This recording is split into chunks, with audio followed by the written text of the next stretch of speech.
Shivaji park Gymkhana आणि रोजमर्ग cricket अकॅडमीच्या वतीनं निवडण्यात आलेल्या 48 युवा खेळाडूंना टीम इंडियाचा फलंदाज श्रेयस अय्यर आणि रणजीपटू सिद्धेश लाड यांच्या हस्ते क्रिकेट साहित्याचं आज वाटप करण्यात आलं। यावेळी श्रेयस अय्यरनं आपल्या उमेदीच्या काळातल्या संघर्षाच्या आठवणींना उजाळा दिला।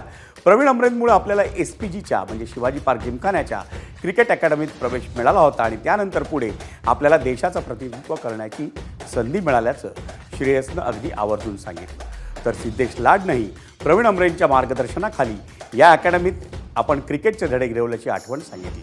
यावेळी शिवाजी पार्क जिमखान्याचे अध्यक्ष प्रवीण अमरे यांच्या हस्ते श्रेयस आणि सिद्धेशचा सत्कारही करण्यात आला।